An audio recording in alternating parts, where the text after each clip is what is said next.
Good afternoon, everyone. My name is Sarah Karlik, and I am a PhD student at Swinburne University.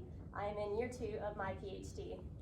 I would like to acknowledge my supervisory team, Professor Emma Sherry, Professor Amanda Benson, Professor Ruth Jeans, and Dr. Casey Simons, who's also here with us today. Hi, Case. Lastly, I would like to acknowledge Melbourne Victory Football Club for the contributions made by some key individuals to my research to date. A little bit of background on me before I transition slides. So I earned my Bachelor of Arts degree in English with a concentration in creative writing. I love to read stories, I love to write stories, and I love to tell stories. And so today, for the little time I have with you all, I'm going to tell you all the story of my research titled The Lived Experiences of Migrant Women Soccer Players. The first chapter that I would like to tell you all is called The Reality. To assist me, I would like to share the story of one migrant women's soccer player who lived and played football in Australia. On the screen, you'll see key points taken away from the story that she shared with me. When asked to talk about her playing experience in Australia, she said this: "My definition of poor has changed over time. My experience in Australia I would have never accepted now, but at the time I was just looking for an opportunity abroad. So when I arrived, the coach picked my partner and I up from the airport, and he let us stay with him for the first few nights. I know the club would have provided us with a host family, but we didn't want to do that because my boyfriend was with me. We had to do everything on our own. We had to navigate where we were on our own. We had to find our own housing. Beyond offering us a host family, there was no support. We got bank accounts on our own. We just did everything by ourselves. I think it's partially because I'm independent, but now I would never ever do that again now that I've been at fully professional clubs. My experience in Australia wasn't professional. I didn't say it was professional. I didn't act like I was a professional. Looking back, the experience as a whole was wonderful, but my experience as an international was not great. In terms of the club itself, everyone was lovely and welcoming, but from an administrative side of things, there was very little support from the organization. Every other experience in my playing career has been fine to wonderful. The story that this player shared is not unique. This player and the many other migrant women soccer players, some of whom I have the privilege to call my friends, are my motivation for this research. Now let's unpack this story. To be cliche, a picture is worth 1,000 words, or in the case of my current working thesis, 15,000 words. In the early stages of my PhD, I asked a few of my migrant women soccer friends to send me photos they had of experiences that they experienced while they were living and playing football abroad. These are the photos that they had sent back to me, and I'd like to use these photos, as I told them, to share with you all in settings such as this. What you see in these images have turned out to be some of the key themes that I've begun coding in the semi-structured interviews that I've been conducting with the international women's football players in Victoria. The countries represented in these pictures are Australia, Portugal, and Denmark, which shows that my research will be transferable globally. I like to play a game with y'all, and sorry for everybody in the back, if you're not able to see, feel free to come on closer. So when you see something that doesn't quite look right on the screen, I want you to just kind of raise your hand. Don't be afraid to shout from the back again if you're a little bit excited. But again, if you see something that doesn't quite look right, we'll take it one by one. Just shout it out. All right, let's take the photo in the top. Is there anything that doesn't quite look right to you? Anybody? Is that a curtain rod? That is a curtain rod that is hanging from the ceiling. Yes, so that's a picture that, again, one of the players had sent me for the room that they're living in. Okay, how about the second one going across? Second one right here. Anything that doesn't quite look right? 4 footstool. Not quite a bed, it's close. Doesn't quite look wide enough. So the bed was kind of on target. So that's the living room, and it's a mattress with 2 slabs of wood put together, and that's their couch. Okay, how about the picture next to our living room? So third row, third picture on the top. Anything that doesn't quite look right with that one? Well, the shower's almost on top of the loo. Yeah. It's nice, right? So this is the bathroom shared by 3 women's players. And yes, it's a connecting shower and toilet, so it's comfortable. And how about the last picture on the top row? What do you all think? Anything that doesn't quite look right there? Personal space. Just don't know how you quite get out of the bed at the same time. Shuffle, maybe sleeping different ways. Yeah, that's pretty tough. So imagine flying thousands of miles and your roommate is, right a foot away from you. these aren't any of my photos, but I did have an experience where that was pretty similar to my experience. Okay, and last one that we'll do all together. This photo right here, it's a favorite of mine. Anything that doesn't quite look right here, take a look in that left corner. I'll give you guys a hint. I think there's a bed in the living room. You've got a bed, yeah. So again, you're a migrant professional football player flying thousands of miles away from your home. You come to your apartment, door opens. Hey, where's my room? Where am I staying?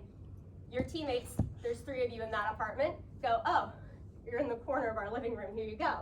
So again, it's not to say that this is on the players, but it's looking at the clubs in the wider picture.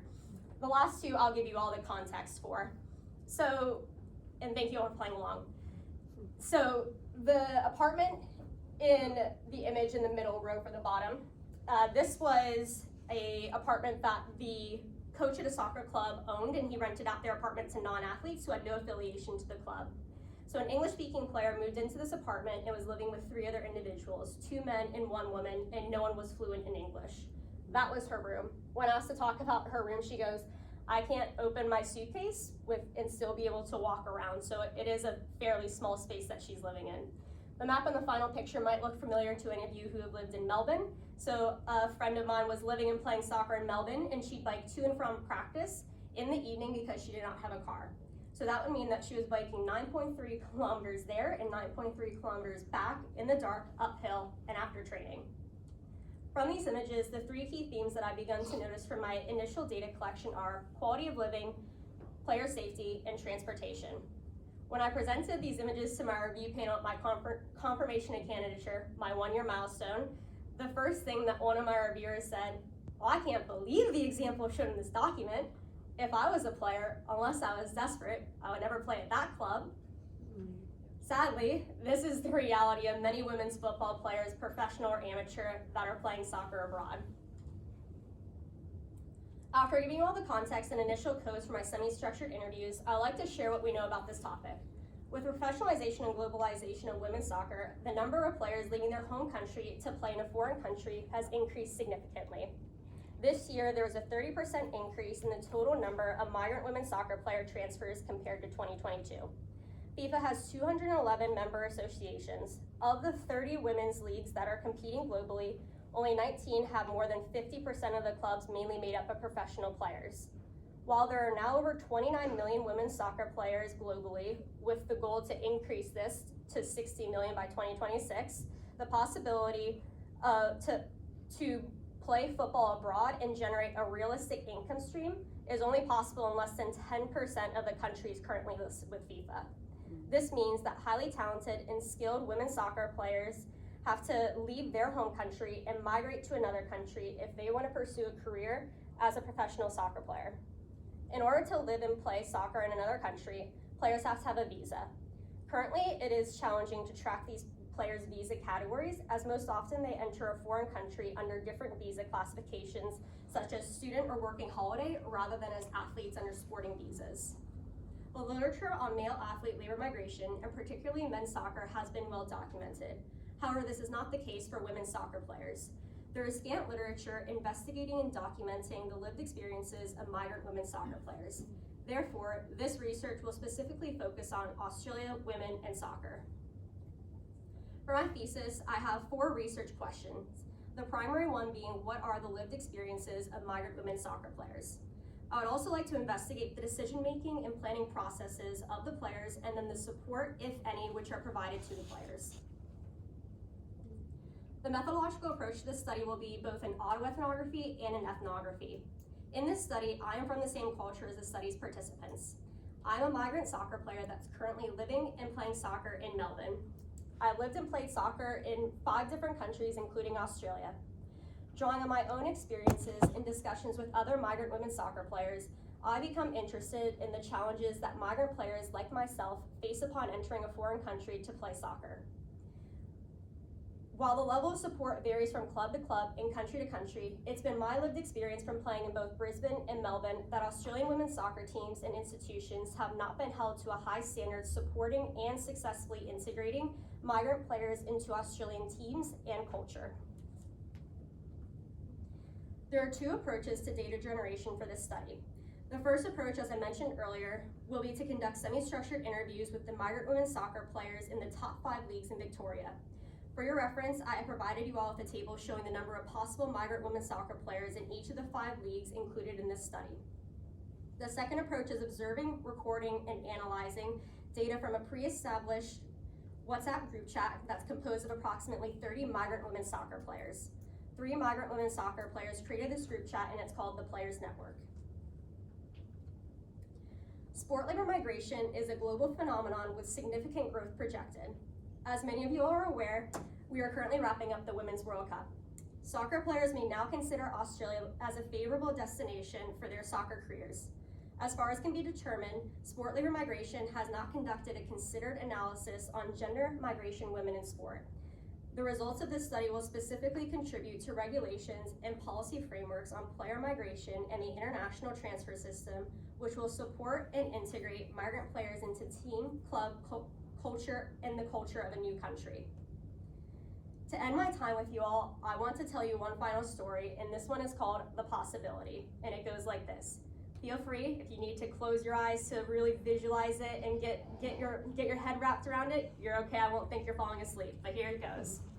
You are a migrant soccer player who has selected Australia as your destination country to live and play football. Still in your home country, the club is working with you every step of the way and guiding you as you apply for a visa. While waiting for your visa application to be approved, you are talking with the other players on your team whom your coach has connected you with. Your coach and the head of player experience checks in with you each week, and once your visa is approved, every day leading up to your flight. After landing in Australia, the head of player experience for your club meets you at the airport. They hand you a welcome basket. In the welcome basket are 3 items. First, a travel card with $50 on it, enough to get you through the first week in Australia. Second, a $150 gift card to your nearest grocery store. For those of you in the audience who have ever moved to a new country, you know how expensive that very first trip to the grocery store is. And third is a 30-day prepaid SIM card so that you can contact your family. Afterwards, the head of player experience takes you to your home with your other international teammates that you've been speaking with and that you'll be living with. Dropping off your bags, your teammates take you to the bank to get a debit card so that your club will be able to pay you. While they are out, the head of player experience picks up a takeaway meal and leaves it in your refrigerator for when you come home. Exhausted, you return home, eat your takeaway meal, close the door to your very own room where you fall asleep. To be continued. I know that there's a few minutes left for questions, but just want to say if any of your questions don't get answered in the next few minutes, feel free to approach me throughout the rest of today and tomorrow, and we can definitely have a chat and continue this conversation. Thank you for the International Women's Sport Symposium for having me. Okay, so any questions at this stage? Yep.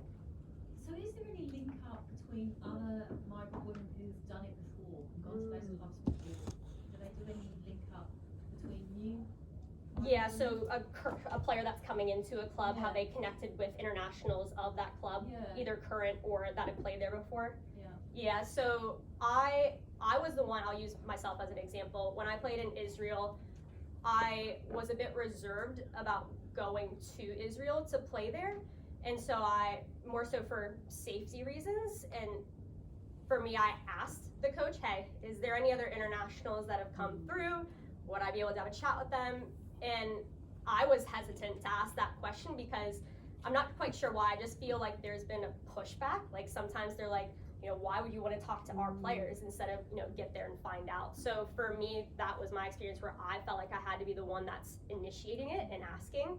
But I think in general, from what I've heard, it's more of like, hey, do you have any friends who have played in this country? Like, can you tell me about that experience, rather than going to the coach or seeing in the on the Facebook page who the other player signings might be if they've announced it, and reaching out that way. So it is, I think, a bit challenging to connect as internationals until you get there. I'm wondering about the age of the international athletes as well, and whether or not you've got any reflections on that by virtue of some of the things you've just said about agency and risk and For me, the experiences have usually been ranging from 18, 19, more so for the UK. going all the way to, in the Australian context, it can go all the way to around 30, and it's more so looking in the Australian context, players who have been in the country for 4, 5, 6, 7, 8 years, and they're, transitioning to PR. So that's where they've been here a bit longer, so their age is a little bit older. Yeah. Thank you so much for your presentation. I really enjoyed it. I have a similar experience, well, not experience, but I have a friend in my team. She's an international exchange student and she's from Japan, and English isn't her first language. So it is very difficult and the cultural differences that she has to experience coming over. I don't know how her agency helped her to come across, but even us in the team, like, she doesn't live with any of us. Like, I just pick her up from the train station, but she takes the train and then the buses to get to an hour and a half, like, destination for a soccer game, and we all think that's crazy, like, why would you do that? But it's her passion and love for the sport. But it's like, where does the onus fall on our club, or us as teammates, or the coach, or is it on Japan and the agency that's helping her? Yeah, really love that, and it's something I'm very passionate about, both from my own experiences, and I'll use NPL, so the highest level in Victoria outside of A-League. There are about 50% Japanese players who, as I'm learning, don't speak English or speak very little English. So I'm wondering, how's their communication? What's that like? How are they navigating? Because even for me, when I came to Australia, it was the first time where I was coming for school. It was the first priority rather than football.